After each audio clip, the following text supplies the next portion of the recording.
નમસ્કાર વિદ્યાર્થી મિત્રો, જય સ્વામિનારાયણ। આપણે વિષય મનોવિજ્ઞાન ધોરણ 12 એની અંદર પ્રકરણ 3 જે બુદ્ધિનું છે એના વિશે ભણતા હતા, બરાબર। તો બુદ્ધિનું જે છે એની અંદર બુદ્ધિના પ્રકરણની અંદર આપણે વ્યાખ્યા જોઈ અને હવે તેના છે બુદ્ધિના કેટલાક અભિગમો, એટલે કે મુખ્ય આપણને 5 અભિગમો આપેલા છે। એ અભિગમમાં છે પહેલો અભિગમ છે એ આપણે સ્પીયરમેનનો અભિગમ, એના વિશે આપણે ચર્ચા કરી। હવે આજે છે એ આપણે જે સ્ટર્નબર્ગનો છે સિદ્ધાંત છે એના વિશે જોઈએ કે જે સ્ટર્નબર્ગ છે એ બુદ્ધિનું જે ઘટક છે એને કઈ રીતે સમજે છે અને આપણને કઈ રીતે સમજવા માંગે છે, તો એને અંતર્ગત આજે આપણે ભણવાનું છે, બરાબર। તો હવે જોઈએ સ્ટર્નબર્ગ ત્રિપુટીનો સિદ્ધાંત। દરેક છે એના સિદ્ધાંતની અંદર કંઈક ને કંઈક વિશેષ બાબતને ઉમેરીને એને સિદ્ધાંતને યોગ્ય વળાંક આપેલો છે। જેમ કે પેલો સ્પીયરમેનનો સિદ્ધાંત છે એ દ્વિઘટકનો હતો। હવે સ્ટર્નબર્ગનો જે છે ત્રિપુટીનો સિદ્ધાંત છે એને મેં તમને શોર્ટ આઉટમાં યાદ રાખવા માટે આગળના જે લેક્ચર લીધો એમાં તમને મેં શોર્ટ આઉટમાં જે સૂત્ર આપ્યું એ પ્રમાણે યાદ રાખવાનો પ્રયાસ કરો, બરાબર। હવે રોબર્ટ સ્ટર્નબર્ગ છે એને 1885માં બુદ્ધિ અંગેનો સિદ્ધાંત આપ્યો।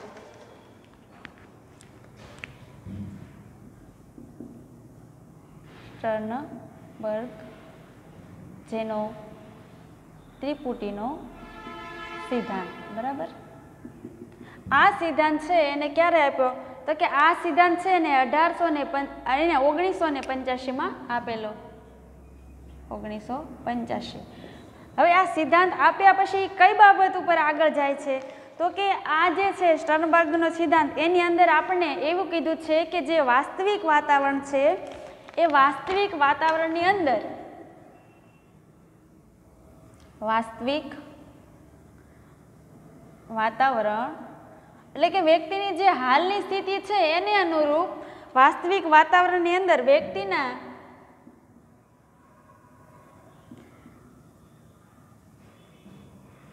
જીવનમાં કેન્દ્ર સ્થાને રહેલી માનસિક પ્રક્રિયા। હવે બુદ્ધિનું ઘટક છે એના આધારે સિદ્ધાંત રજૂ થયો એટલે સહજ છે એ માનસિક પ્રક્રિયા ઉપર આવશે, કેમ કે માનસિક પ્રક્રિયાની અંદર બુદ્ધિ ઘટક રહેલું છે। તો હાલના જે વાસ્તવિક વાતાવરણમાં વ્યક્તિના જીવનમાં કેન્દ્ર સ્થાને રહેલી માનસિક પ્રક્રિયા એટલે બુદ્ધિ, એવું જે છે સ્ટર્નબર્ગ પોતાની વ્યાખ્યાયિક રૂપે કહે છે। બાકી તો ઘણી બધી વ્યાખ્યાઓ આપણને બુદ્ધિની આપે છે, પણ આ સિદ્ધાંતને સમજાવવા આ જે સ્ટર્નબર્ગ છે એ આપણને આ રૂપે વ્યાખ્યા આપી અને એના સિદ્ધાંતને સ્પષ્ટ કરશે, બરાબર। તો આ જે માનસિક શક્તિઓ છે, જે માનસિક ક્ષમતા છે,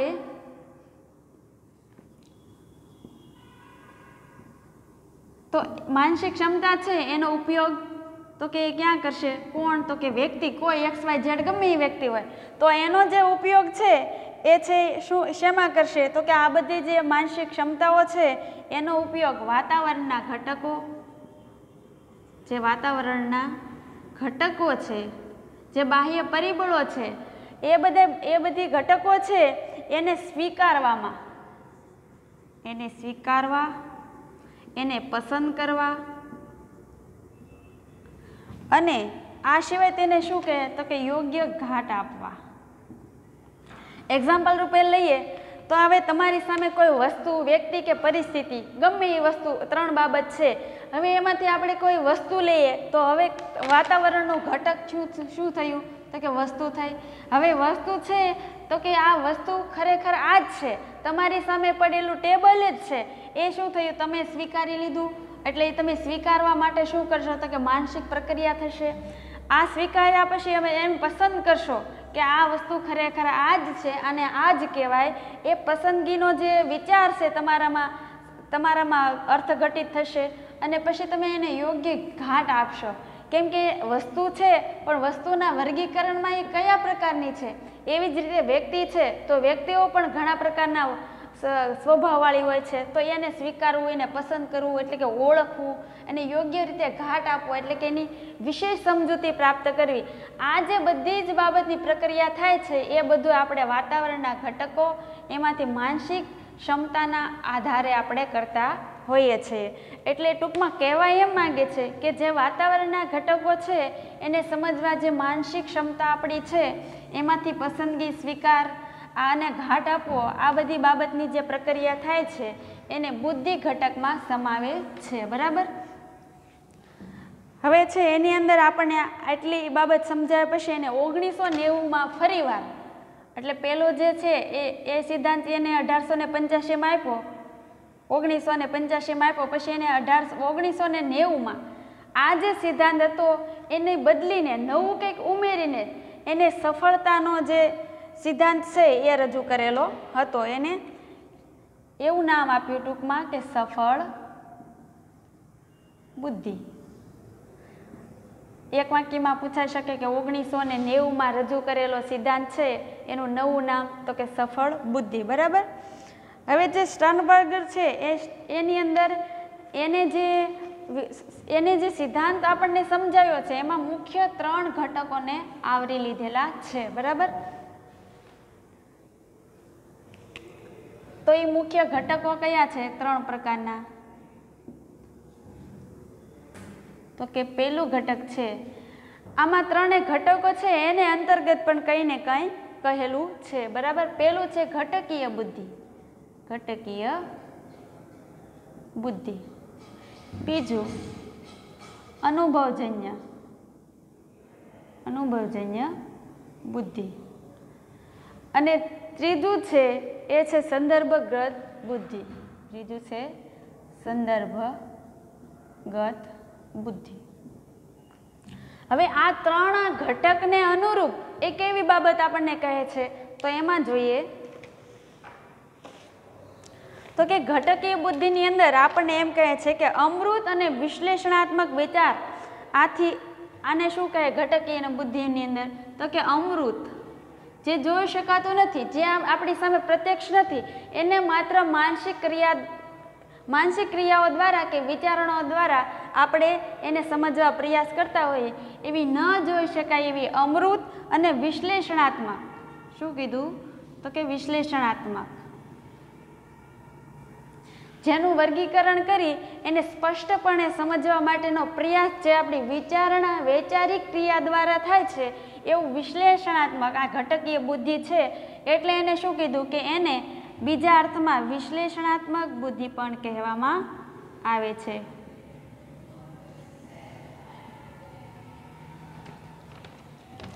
હવે આ છે વિશ્લેષણાત્મક બુદ્ધિ, એની અંદર આપણે કેવી કેવી બાબત સમાવશું? તો કે 1 વિશ્લેષણ કરવું, તમે કોઈ પણ વિધાન હોય કે કોઈ વાક્ય કે કોઈ પેરેગ્રાફ હોય એનું વિશ્લેષણ કરો। ત્યાર પછી એ છે એનું આલોચન કરો। આલોચન એટલે કે તમારી સમક્ષ કોઈ બી મુદ્દો કે કોઈ બી ખંડ રજૂ કરવામાં આવે તો તમે એને પૂરેપૂરો વાંચી જાઓ। બરાબર। પછી તમારો અભિપ્રાય શું, તમારું મંતવ્ય શું, એને અનુરૂપ તમે જે લખાણ આપો છો એ બાબત છે એ આલોચનાત્મક કહેવાય છે। બરાબર। પછી સરખામણી કરવી, સરખામણી કે તુલના, સરખામણી, તુલના, મૂલ્યાંકન અને માપન, આ બધી બાબત છે એ બધી શેમાં સમાવશું આપણે? તો કે ઘટકીય બુદ્ધિની અંદર। હવે આપણે કોઈ નિષ્ણાત હોય કે કોઈ મૂલ્યાંકનકાર હોય એનામાં છે મૂલ્યાંકન કરવાની જે બુદ્ધિ છે, બાબત છે એ સબળ રહેલી હોય છે। માપન છે એટલે કે સરખામણી કરવી, આ બધી બાબત છે મોટા ભાગે તજજ્ઞ કે કોઈ જે વધારે તેજસ્વી વ્યક્તિ હોય એનામાં આનું પ્રમાણ વિશેષ રહેલું હોય છે। આ થઈ ઘટકીય બુદ્ધિ। બરાબર। હવે ત્યાર પછીનું જે બીજું ઘટક છે એ છે અનુભવજન્ય બુદ્ધિ। તો અનુભવજન્ય બુદ્ધિની અંદર શું કહે છે? કોઈ કે નવીન વિચારો, કેવા વિચારો? નવીન વિચારો, એટલે કે આ જે ઘટક છે એ આપણને કઈ તરફ દોરી જાય? તો કે નવ્ય સર્જન તરફ। તમારામાં કંઈક આંતરસૂઝ પડેલી હોય, તમારામાં કંઈક એવી દબાયેલી શક્તિ હોય, આંતરિક શક્તિ હોય, એને બહાર લાવી અને એને બાહ્ય રીતે કંઈક બીજા કંઈક જોઈ શકે, બીજા અનુભવી શકે એ રીતે બહાર લાવી શકાય એવી બુદ્ધિ છે એ અનુભવજન્ય બુદ્ધિ છે। એમાં આપણે કેવી બાબત સમાવશું? તો કે એની અંદર છે એ આંતરસૂઝ આંતરસૂઝ છે એ વસ્તુ આપણને ક્યાં કામ લાગે? તો કે આપણે ધોરણ 11માં આપણે જે કોહલરનો જે સિદ્ધાંત છે એ ભણી ગયા, સમષ્ટિવાદીનો ગેસ્ટાલ્ટ સાયકોલોજીમાં, એમાં આંતરસૂઝ એટલે કે તમારી સામે કોઈ વિકટ સમસ્યા આવી પડેલી છે, તો એ વિકટ સમસ્યા છે એ ઉકેલવા માટે તમે શું કરશો? પ્રયાસ કરશો. તો પ્રયાસ તો કરો છો, પણ તમે નિષ્ફળ જાઓ છો, છતાં પણ તમે વારંવાર પ્રયત્ન કરો છો, તો તે જે સમસ્યા છે એનું સમાધાન તમને મળી રહે છે, અને એ તમને આકસ્મિક રીતે મળતું હોવાથી આ જે છે આંતરસૂઝ એવું શબ્દનો ઉપયોગ કરેલો છે. બીજું છે એમાં તથ્યો સંગઠિત. શું કીધું? કે તથ્યો સંગઠિત. ઘણી બધી બાબતો એવી હોય છે કે એને એકરૂપ કરીને એક સાથે લઈએ તો જ એનું જે સમાધાન છે કે નિવારણ છે એ થતું હોય છે. તો એવી સમસ્યા ઊભી થાય ત્યારે ઘણા બધા તથ્યોને સંગઠિત કરીને પ્રશ્નનું નિવારણ કરવાનું હોય છે. આ સિવાય એની અંદર કહ્યું છે કે નવીન ઉકેલો.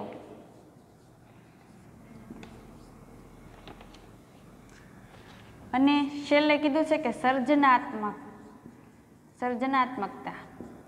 હવે જે સાહિત્યકાર છે, જે સર્જનકાર છે, એનામાં છે અનુભવજન્ય બુદ્ધિ વધારે રહેલી છે, અને સર્જન છે એ શક્તિ ત્યારે જ વિકસી શકે છે વિદ્યાર્થી મિત્રો કે જ્યારે એ અનુભવ જગતમાં પ્રખ્યાત હોય, એને કંઈક અગાઉ છે એ અનુભવેલું છે, એ અનુભવમાંથી પસાર થઈ ગયેલો છે. હવે તમે ઉદાહરણ લો કે કોઈ લેખક હોય એ પોતાની જીવનની જે આખી ઘટના છે એના વિશે લખતો હોય, અથવા તો કોઈ બી અમુક એવી ઘટના બની ગયેલી હોય, પ્રસંગ બની ગયેલો હોય, તો એના વિશે જ્યારે વર્ણવતો હોય, પણ એ ક્યારે વર્ણવે કે જ્યારે એ જે છે પ્રસંગ કે ઘટના એમાંથી પસાર થઈ ગયો હોય, ત્યારે એ અનુભવજન્ય બુદ્ધિનો ઉપયોગ કરતો હોય છે. એટલે અનુભવજન્ય બુદ્ધિની અંદર આપણે જોઈએ તો જે સાહિત્યકારો છે, જે કલાકારો છે, અને જેનામાં કલાત્મક જીવ છે, જે શિલ્પીઓ છે, અને જે લોકો સંશોધકો છે, એનામાં અનુભવજન્ય બુદ્ધિનું પ્રમાણ વિશેષ જોવા મળે છે. ત્યાર પછીનું જે ત્રીજું ઘટક છે એ છે સંદર્ભગત બુદ્ધિ. એની અંદર શું આપેલું છે?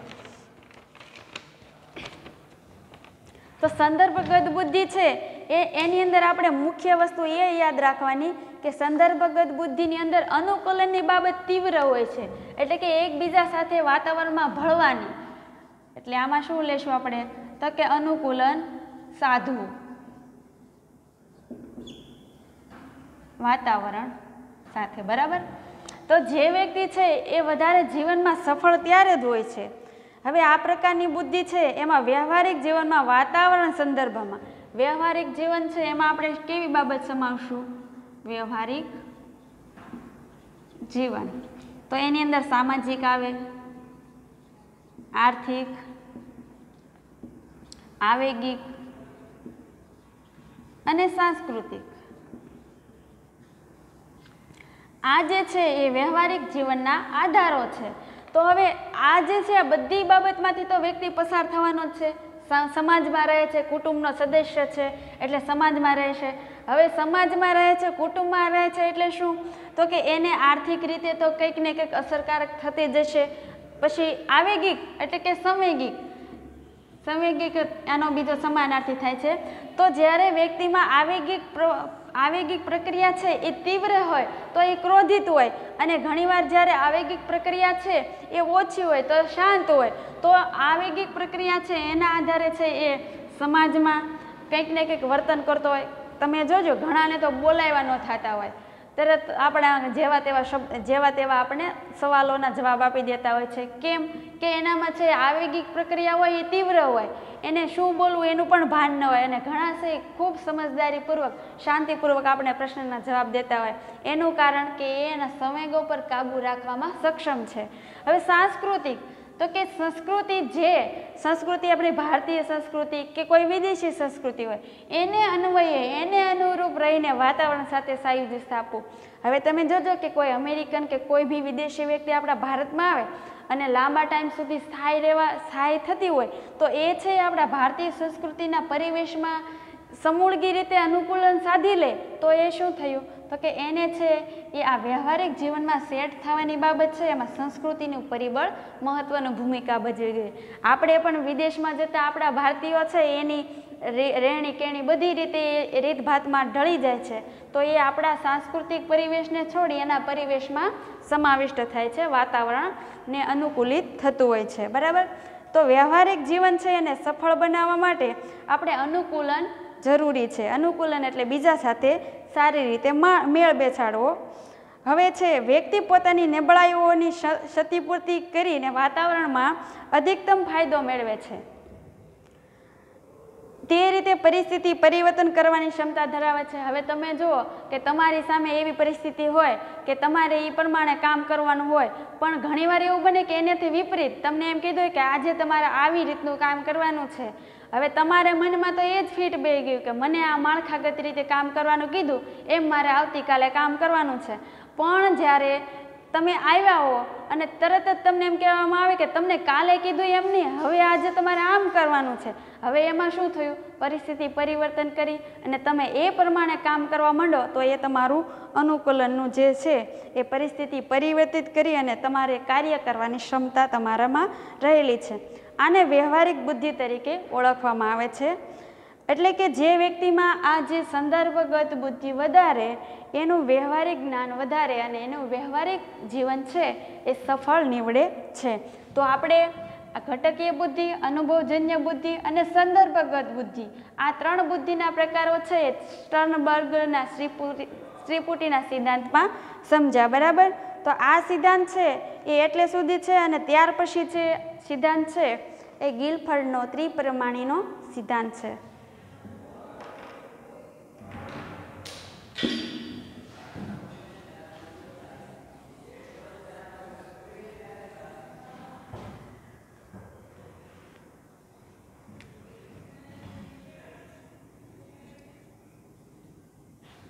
ગિલફર્ડનો ત્રિપરિમાણાત્મક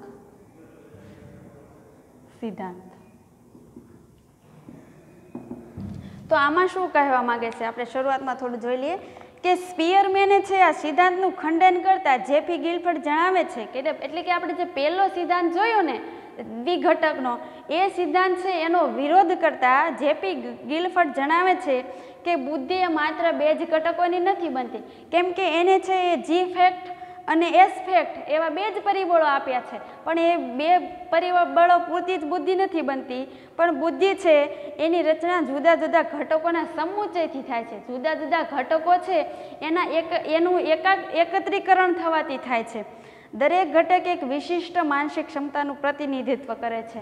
બુદ્ધિમાં જે ઘટક છે એનું કાર્ય કંઈ નાનું સૂનું નથી.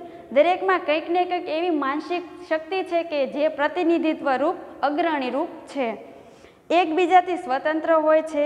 આવા ઘણા ઘટકો એકબીજા સાથે જોડાવાથી બુદ્ધિની રચના થાય છે. એટલે બુદ્ધિની રચના થવી એ કોઈ સામાન્ય બાબત નથી, એમાં ઘણા ઘટકોનું જોડાણ હોય છે. ટૂંકમાં એ યાદ રાખવું કે વિવિધ ઘટકોના સમુચ્ચયથી બુદ્ધિની રચના થાય છે.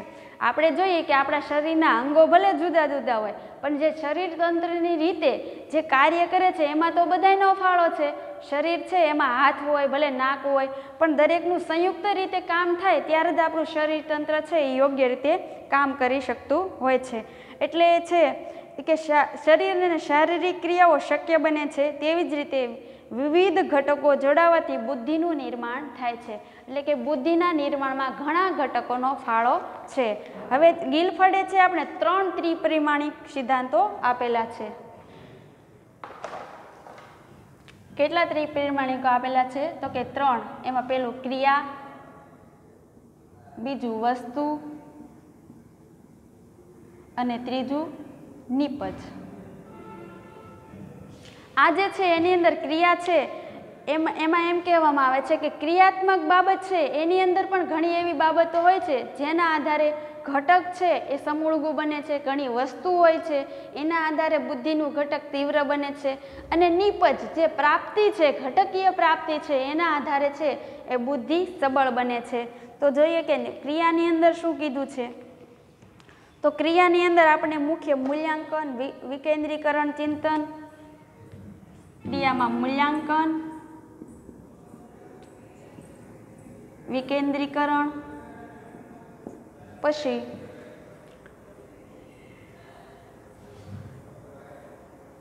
કેન્દ્રીય ચિંતન,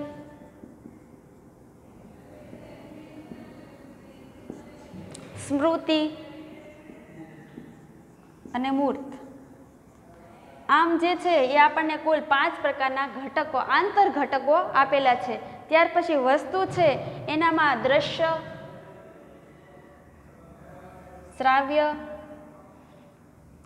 પ્રતિકાત્મક, અર્થ અને વાર્તનિક. આમ પણ પૂછાઈ શકે હો, કુલ વસ્તુના કેટલા પ્રકાર છે? 1 2 3 4, મોટા ભાગે તો બધાને 5 જ આપેલા છે, પણ પેટા જે ઘટકો છે એ પણ તમને કેટલા ટોટલ છે એમ પણ પૂછી શકે. હવે નિપજ છે એમાં લેશું એકમો, વર્ગો કે વિભાગો, ત્યાર પછી સંબંધો, તંત્રો, રૂપાંતરો અને સૂચિતાર્થો. હવે સમજી લઈએ આપણે આને કે ક્રિયાત્મક કઈ રીતે. હવે ક્રિયાત્મક, હવે મૂલ્યાંકન કરવું એક પ્રક્રિયા થઈ. તમને કંઈક પ્રશ્ન હોય ને ઉત્તરો હોય, એ પ્રશ્નપત્ર ચકાસવા આપવામાં આવે તો એનું તમે શું કરશો? એને ગહેરાઈથી જોશો, વિચારશો, સમજશો અને એનું મૂલ્યાંકન કરશો. એટલે કે મૂલ્યાંકનલક્ષી ક્રિયા થઈ. વિકેન્દ્રીકરણ, વિકેન્દ્રીકરણ એટલે કે છૂટું પાડવું. ગમે તે તમારી સામે બાબત આવેલી હોય એને તમારે જુદા જુદા સ્વરૂપમાં સમજવી, એટલે કે વિકેન્દ્રીકરણ. તો વિકેન્દ્રીકરણ તમે ત્યારે જ કરશો કે એની ક્રિયા ત્યારે જ થશે કે જ્યારે તમારામાં જે બુદ્ધિનું ઘટક હોય છે. હવે ત્યાર પછી છે કેન્દ્રીય ચિંતન, એટલે કે તમને કોઈ એક વિષય આપવામાં આવ્યો, કોઈક એક ઘટના આપવામાં આવી, તો ઘટનામાં તમે ઊંડાણપૂર્વક વિચારશો. ધારો કે આપણે કોરોના છે મહામારી, એના વિશે ચિંતન કરવું કે એની દવાની શોધ છે, તો કે એની દવાની પાછળ કેટલા બધા જે મેડિકલ સાયન્સના જે લોકો ડૉક્ટરો હતા એ કેન્દ્રીય ચિંતન તરફ લાગેલા હતા. એ કેન્દ્રીય ચિંતન શું થઈ? તો કે ક્રિયા. સ્મૃતિ એ તો સામાન્ય જ છે, દરેકમાં જે સ્મૃતિનું ઘટક છે એ ક્રિયાત્મક રીતે રહેલું હોય છે. કે તમે ઘણીવાર કહેતા હોય છે મને કાંઈ યાદ નથી આવતું, હું આમ કરું છું, મારે આ યાદ રાખવું છે. આ યાદ રાખવાની પ્રક્રિયા શું છે? તો કે આ છે સ્મૃતિ, એક ક્રિયાત્મક છે. અને મૂર્ત છે એ બાબત છે એને આપણે જોઈએ છીએ, જોવા માટે આપણી જ્ઞાનેન્દ્રિયો સતત બનાવીએ છીએ. જે આપણી દ્રશ્યાત્મક છે એના દ્વારા આપણે જોઈએ છીએ, એટલે એના દ્વારા આપણે ક્રિયાત્મક પાછું છે એના પર આધાર રાખીએ છીએ. વસ્તુ, એમાં દ્રશ્ય, શ્રાવ્ય, પ્રતિકાત્મક, અર્થ અને વાર્તનિક. આ જે 5 બાબત સમાયેલ છે એ વસ્તુલક્ષી છે. તો કે દ્રશ્ય છે, તમે કંઈક જોવો છો, એને વસ્તુ આધીન જોવો છો. તમારી સામે કંઈક પદાર્થ પડ્યો છે તો તમે ત્યારે જ જોશો કે જ્યારે તમારી સામે કંઈક જે ઉદ્દીપક છે, પદાર્થ છે એ સક્ષમ હશે. હવે શ્રાવ્ય, તો તમારું શ્રવેન્દ્રિય છે એ ત્યારે જ ક્રિયાશીલ બનશે કે કંઈક જે ઉદ્દીપક છે એ તમારા શ્રવણ સમક્ષ આવતો હોય. પ્રતિકાત્મક, જ્યારે દૃશ્યાત્મક હોય તો જ પ્રતિકાત્મક હોય, એટલે કે આકારિત વસ્તુ જોવો છો એને તમે અર્થઘટિત કરો છો, એ છે પ્રતિકાત્મક. અને અર્થ વિદ્યાર્થી મિત્રો ત્યારે જ તરે છે કે જ્યારે તમે એને આધારિત અમુક જુદી જુદી બાબતો છે એને સમજવા પ્રયાસ કરેલો હોય. તમે કોઈ બી વ્યાખ્યા હોય વસ્તુની તો એ ત્યારે તમે તાત્કાલિક સમજતા નથી, પણ તમારે એમાં ઊંડાણપૂર્વક સમજવાનો પ્રયાસ કરવો પડે છે. વાર્તનિક ભાતો છે એ અનુભવજન્ય હોય છે. વાતાવરણમાંથી ઘણી બધી એવી સમસ્યાઓ કે સંજોગો ઊભા થાય છે કે એમાં વર્તનમાં ભિન્નતા જોવા મળે છે. નિપજ, એમાં એકમો, વર્ગો, વિભાગો, સંબંધો, તંત્રો, રૂપાંતરો, સૂચિતાર્થો, આ બધા છે એના આધારે છે એ નિપજનું ઘટક આપણને પ્રાપ્ત થતું હોય છે. એટલે આ ગિલફર્ડને ત્રિપ્રમાણિકમાં સિદ્ધાંત છે આપણે 3 મુખ્ય બાબત અને એની પેટા મુખ્ય બાબતો આપેલી છે. અને તમારે પાઠ્યપુસ્તકની અંદર એક સરસ મજાની આકૃતિ આપેલી છે, પણ એ આકૃતિ છે એના કરતાં તમે જે પેટાઓ છે એને તમે એક સરસ મજાના ચાર્ટ રૂપે યાદ રાખો તો પણ સારી રીતે યાદ રહી શકશે. હવે આ બુદ્ધિના 5 ઘટકો છે એમાં ક્રિયાના ઘટકો 5, વસ્તુના 5 અને છેલ્લે અલગ પડે છે તો કે નિપજના છે એ 6 ઘટકો અલગ પડે છે, એટલે બધાયનો ગુણાકાર કરતાં આપણે ટોટલ 150 મળે છે। તો આ થયું ગિલફર્ડનો જે સિદ્ધાંત છે એની સમજૂતી। તો એટલે સુધી રાખીએ, વિશેષ સમજૂતી પછી મેળવશું, એટલે સુધી રાખીએ, આભાર।